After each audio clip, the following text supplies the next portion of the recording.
when it comes to alcohol and how you decided, you know what, alcohol is not for me anymore. And how do you help others with that process as well? Yeah, definitely. Thank you for having me share my story. So yeah, so basically, well, first of all, thank you for sharing your story with me. I'm honored that you shared all that. And yeah, so basically for me, I started drinking just because it was this socially normal, culturally normal thing to do, right? College parties, drinking games, and they were really fun. I'm not gonna lie. Um, and so I just started drinking alcohol just because it was just normal to do. And then, a few years in, I started to notice that alcohol started to wreak havoc in my life, personally, socially, relationally, on my career and on my health and just more.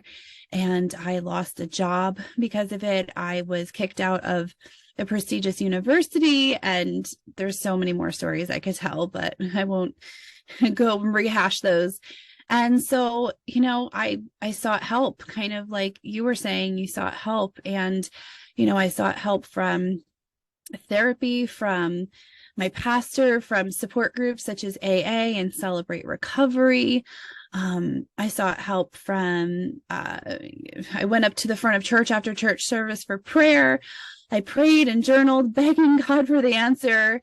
I had an accountability partner. Oh my gosh, I really just tried any and everything. And any and everyone just had one answer and one answer only. And that was that if I could not moderate my drinking through sheer willpower, then that just meant that I needed to abstain from alcohol and that I had to do it for the rest of my life. And when I wasn't able to, it was because, well, that was just my choice. It was my fault. I didn't care enough about my career. I didn't care enough about those around me. I didn't care enough about my community and society at large, right? Because I mean, alcohol does put others at risk around you, including you.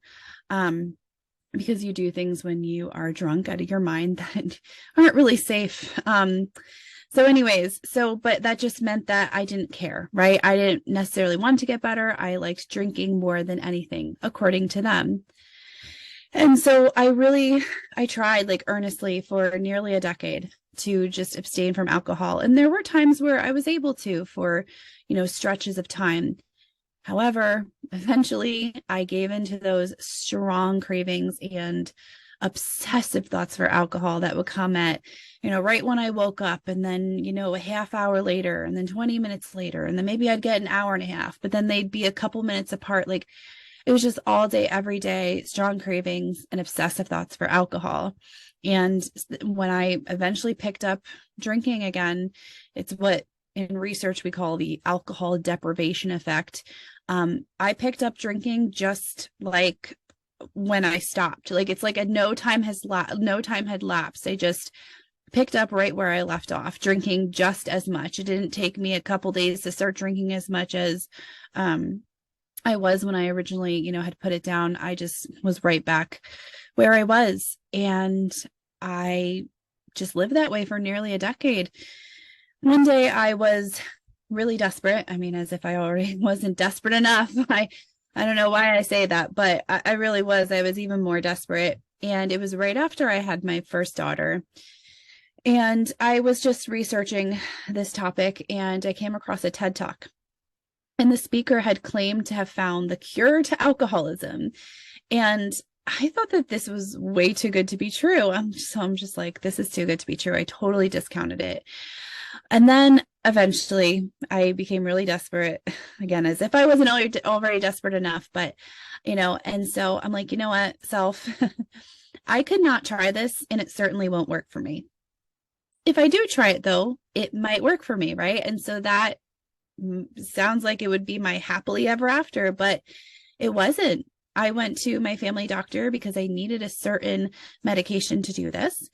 And I went to my family doctor and I told them everything I just basically told you, what I was suffering from, how long it had been happening, how I just had been failing miserably. And hey, look, I came across this and here's the research on it and I'd like to try it.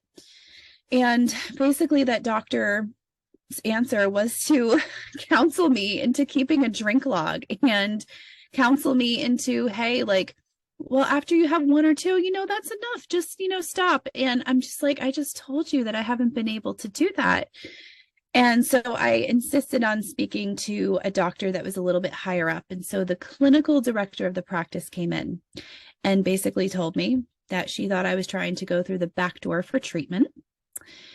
And then I went to another doctor, and that doctor basically told me that I was trying to be a doctor and treat myself.